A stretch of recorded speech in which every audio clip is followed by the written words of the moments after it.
सत्साहेब जी सदगुरुदेव की जय हो।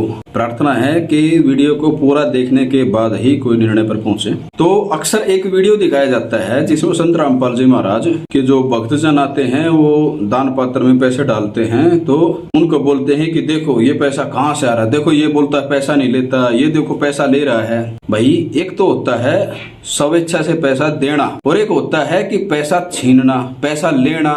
कैसे लेना? भाई तुम्हारे ऊपर फलाना ग्रह का दोष है, तुमको ये हवन करवाओ, इतने पैसे की सामग्री लाओ, नहीं तो मुझे पैसा दे दो मैं लगा दूंगा।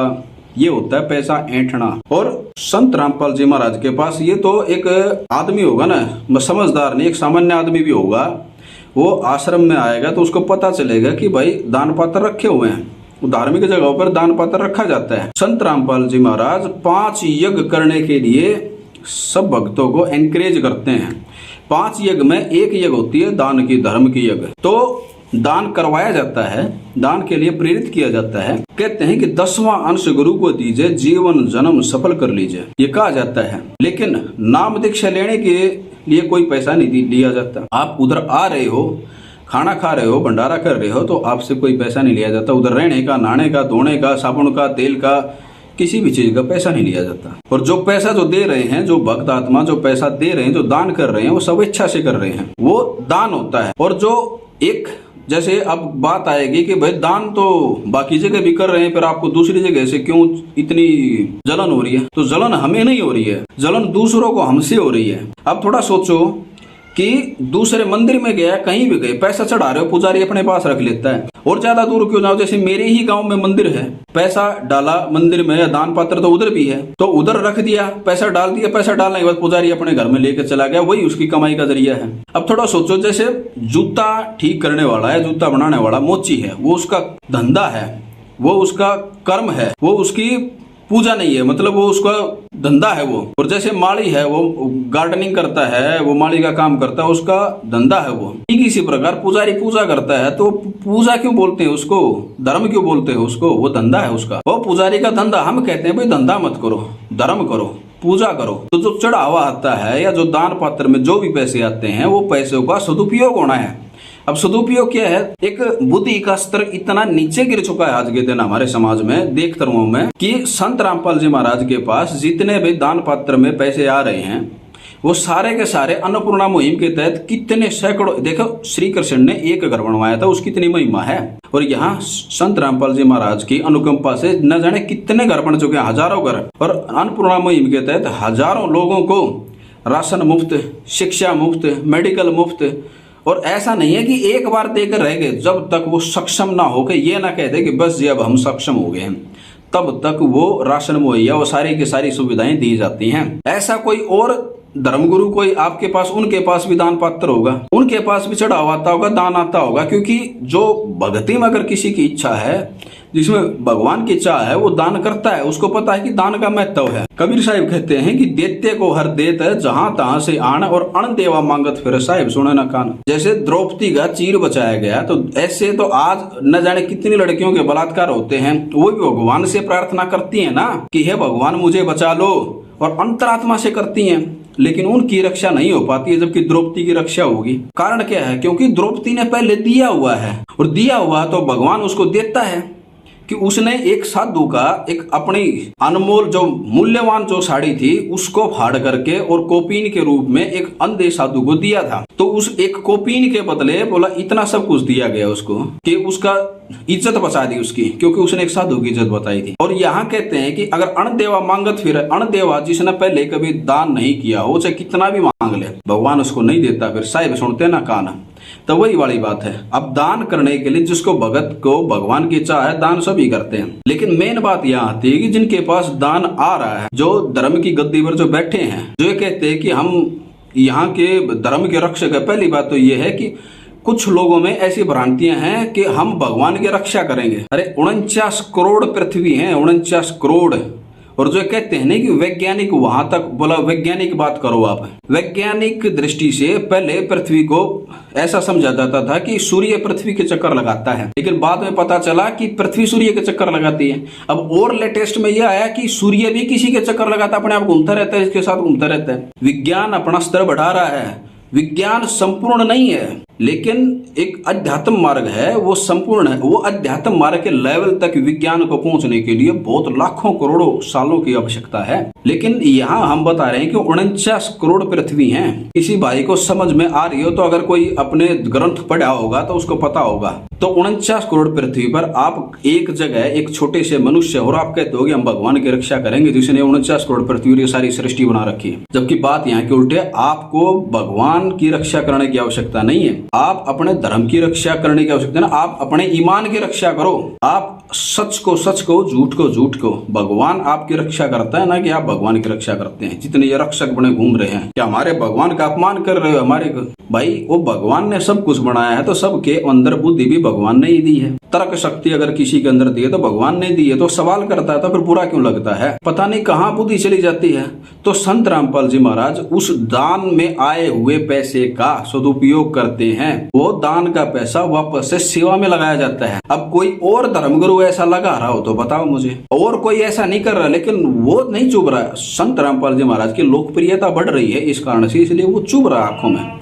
और मैं ये कहता हूं कि भाई आप संत रामपाल जी महाराज का जो ये समाज सेवा का रूप है वो मत देखो। अगर किसी भगत को भगवान चाहिए तो वो ये समाज सेवा का जो रूप है ये मत देखो, एक संत के रूप में देखो। कई कहते हैं कि बोला संत रामपाल जी महाराज को आप संत क्यों कहते हैं? भाई संत की परिभाषा आप मुझे बता दो। कहते हैं कि संत वो होता है जो मन की बातें बता दे। अरे भाई मन की बात तो आजकल साइकोलॉजी भी बता देते हैं, साइकोलॉजिस्ट। मन की बात तो वो धीरेन्द्र शास्त्री बैठा हुआ मन की बात बता देता। अब मान के चलो आपके कोई रोग है और किसी वैद्य के पास चले गए और उसने बता दिया कि भाई आपका ये रोग है, मान के चलो आपका भाई कैंसर का रोग है, और वे बोले कि कैंसर रोगी जो बोलेगा कि जी मैं तो डर गया हूँ, अब मेरे को ये दवाई बता दो इसका क्या है, इसका रोग का निवारण। बोला भाई रोग का निवारण मेरे पास नहीं है। तो फिर वो रोग बताने से आपको क्या फायदा हुआ? उल्टा नुकसान और हो गया। कि जिसका पता चल जाए कि मेरा कैंसर है वो 2 साल जीता होता तो 6 महीने मर जाएगा बिना दवाइयों के। तो यही बात है। लेकिन एक संत ये नहीं होता है। एक संत ये होता है कि जो आपको परमात्मा से मिलन करवाता है, जो आपको वहां तक पहुंचने का मार्ग बताता है। कहते हैं अच्छा इंसान अनेक हो सकते हैं लेकिन संत एक ही होता है। आप संत की जो एक कसौटी जो बनाए हुए हो ना, जो मापदंड जो बनाए हुए वो गलत बनाए हुए हो भाई। ये जादूगर के खेल नहीं है यहाँ, ये बाजीगर के खेल नहीं है यहाँ कि बस ये खेल दिखा दिया चलो अब दाने ले आओ बस हो गया। अरे मन की बात तो कोई भी बता दे। मन की बात तो हमारे प्रधानमंत्री भी बोलते हैं। वो साधु संत नहीं होते हैं। साधु सो जो सीधा चला, संत वो जो पूरे विश्व का कल्याण के लिए कार्य करता है, और वो संत रामपाल जी महाराज कर रहे हैं। आपको संत की परिभाषा वो होती है कि जो शास्त्रों के अनुसार आपको भक्ति का ज्ञान कराए। आपने देखा होगा मुस्लिम समाज में भी जो मुस्लिमों के जो धर्म ग्रंथ हैं और हिंदुओं के जो धर्म ग्रंथ हैं, उन दोनों में एक समानता पाई गई है कि जो बाखबर जो परमेश्वर का जो भेजा हुआ या परमेश्वर तक जो मिला सकता है वो संत आपको 3 मंत्रों का जाप देता है। इसे गीता में कहा गया है कि ओम तत्सत 3 मंत्र है। और इसमें मुस्लिमों के धर्म ग्रंथ तौरात है या किसमें है उसमें ये लिखा गया कि ऐन सीन काफ, ये 3 मंत्रों का जो जाप देगा वो पूर्ण संत होगा। वो बाखबर होगा उस अल्लाह का, वो भगवान का भेजा हुआ नुमाइंदा होगा, वो तत्वदर्शी संत होगा। तत्व का मतलब ये कहते हैं कि तत्व का मतलब क्या है? तत्व का मतलब होता है मर्म अध्यात्म मार्ग में। और ऐसे तत्व का मतलब तो समझोगे मेटल जो धातु है कुछ भी करे उसमें तत्व जो कण होते हैं उनको कहेंगे अगर ऐसे जाएंगे तो। लेकिन अध्यात्म मार्ग में उनकी अर्थ बदल जाते हैं सबके। और आप समझो कितने ऐसे धर्म गुरु हैं जो गीता का ज्ञान रखते हैं और ये कहते हैं कि हम गीता के ज्ञान के अनुरूप भक्ति करवाते हैं, जबकि गीता ज्ञानदाता 8वें अध्याय के 13वें श्लोक में कहता है ओम इति एकाक्षरम ब्रह्म व्यवहारम माम अनुसमरणम ये प्रयाति तदंजयम सयाति प्रमाम गतम। कि ये ओम मेरा एक ओम मंत्र है जो अंतिम श्वास तक इसको उच्चारण करते हुए अर्थात स्मरण करते हुए बसते हुए जो प्राण छोड़कर जाता है वो मुझे प्राप्त होता है। और पूरी गीता में गीता बोलने वाला ये कहता है कि मैं ब्रह्म हूँ, कहीं भी ये नहीं कहा कि मैं परम अक्षर ब्रह्म हूँ। जबकि बार बार जब उनसे ये पूछा जाता है, जब किसी शिक्षा देता है दूसरे तरफ से कि भाई आप अगर संपूर्ण अगर जाना चाहते हो, संपूर्ण मोक्ष चाहते हो तो तद ब्रह्म की उसमें शरण में चले जाओ। वो हर बार तद ब्रह्म कहा गया कि तद ब्रह्म कौन है, ऐसा पूछा अर्जुन ने कि 8वें अध्याय में के प्रथम श्लोक में ही पूछ लिया कि किम तद ब्रह्म, वो तद ब्रह्म कौन है। तो तीसरे श्लोक में बता दिया वो परम अक्षर ब्रह्म है। और पूरी गीता में ये नहीं कहा गया कि गीता बोलने वाले के द्वारा कि मैं परम अक्षर ब्रह्म हूँ, हर जगह कहता मैं ब्रह्म हूँ और अपना मंत्र बताता है कि मेरा मंत्र ओम है। तो फिर इससे अंदाजा लगा लो भाई, जो 18वें अध्याय के 62वें और 66वें श्लोक में कहता है कि तद ब्रह्म की शरण में चले जाओ, फिर भी बोला तद ब्रह्म, बोला वो अपने बारे में ही कह रहा है। अरे वो तो अपने बारे में तो कह रहा है कि मैं ब्रह्म हूँ, जबकि पर ब्रह्म कोई और ही हो गया ना, जब उस बार बार उसको कह रहा है कि तद ब्रह्म की शरण में चले जाओ। भाई संत रामपाल जी महाराज का विरोध करने वाले, मैं ये कहता हूं कि आप कितना ज्ञान रखते हैं। आप अपने घर में अगर धार्मिक ग्रंथ पहली बात तो रखा नहीं होगा, और रखा होगा तो बढ़ा नहीं होगा। तो कितने ऐसे हैं जो पढ़ते होंगे, कोई ज्ञान नहीं रखते। आप कहते हैं कि साधु महात्माओं को जो कान पढ़ा लिए, जिन्हें जो कठोर तप को तपते हैं, आप उनको साधु, उनको संत समझते हैं। और मैं ये कहता हूं कि जो कठोर तप को तपते हैं उन्होंने गीता तक नहीं पढ़ी है। अगर पढ़ी होती तो बता दो कि इस गीता में ये लिखा गया है कि जो कठोर तप को तपते हैं वो शरीर में बैठे हुए मुझ ब्रह्म को क्रश करने वाले हैं, कष्ट देने वाले हैं। कहा गया ना कि हर शरीर में, हर प्राणी में भगवान का वास होता है। और जो अगर शरीर को संपूर्ण जो भी चीजें ग्रहण करने से जीवन निर्वाह के लिए चाहिए, अगर वो चीजें नहीं दे रहे हो तो आप तो भगवान को भी रुष्ट करने वाले हो। तो फिर उन्होंने वो गीता पढ़ी ही कहाँ है, गीता के अनुरूप तो वो कुछ भी कर ही नहीं रहे हैं। जो हरिद्वार और जो पता ना कहाँ बैठे हैं, वो पूरा दिन नशा करके नशे में टूल रहते हैं, वो संत हो गए। और जबकि जो आपको चक्षु खोल दिया, आपके ज्ञान चक्षु खोल कर आपको बता रहे हैं, वो संत नहीं है।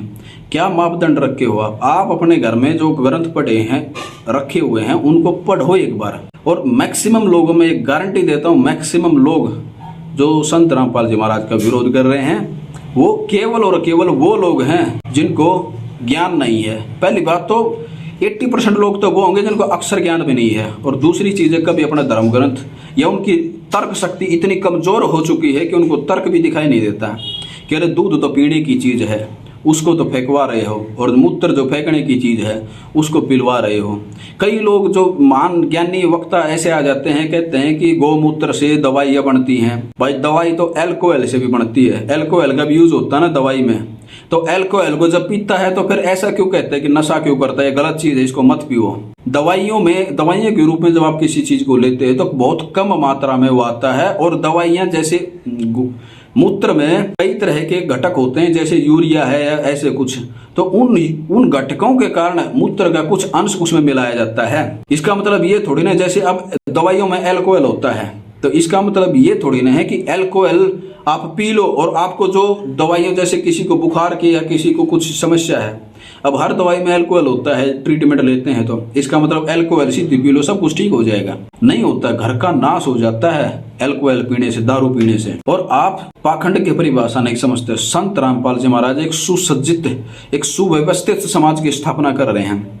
संत रामपाल जी महाराज हर प्रकार का नशा छुड़वाते हैं, हर प्रकार का मांस चाहे किसी का भी हो। जो कहते हैं कि मुर्गा खा लिया, गाय हमारी माता, गाय का मांस नहीं खाएंगे, बाकी सब का मांस खाएंगे। भाई जीव क्या सिर्फ गाय में है? कहते हैं कि प्राणी के हर प्राणी में भगवान का वास है। तो फिर वो जिसका मांस खा रहे हो, आप मुर्गे को भी देख लो, जब वो पिंजरे में से निकाला जाता ना तो छटपटाता है और उसको पकड़ने की कोशिश करता है पिंजरे को कि जैसे तैसे बच जाऊं। जब उसको आप खा जाते हो, आपके अंदर दया नहीं है। कहते हैं कि जिसमें दया नहीं हो ना, जो नॉनवेज खाता होगा ना, वो कभी भगवान को प्राप्त कर ही नहीं सकता। कि दया होती तो हर प्राणी में जीव है, हर शरीर में, और उसको कष्ट का अनुभव होता है, तो उसको कष्ट दे करके अगर हम अपने भोजन के लिए किसी को कष्ट दे रहे हैं तो वो गलत है मेरे भाई, गलत है। तो आप सभी से प्रार्थना करता हूँ, एक बार समझो बातों को। मेरे पास बहुत कुछ बोलने को है और मैं ये स्पष्ट सीधा कहता हूँ कि मेरे पास अगर किसी के मन में कोई सवाल है आप पूछ सकते हैं, आप मेरे पास मैसेज कर सकते हैं, नहीं तो आप कमेंट में पूछ सकते हैं। मैं जवाब दूंगा, हर संभव प्रयास करूंगा आपको संतुष्ट करने का जवाब के जरिए। सत साहिब, जय बंदी छोड़ की।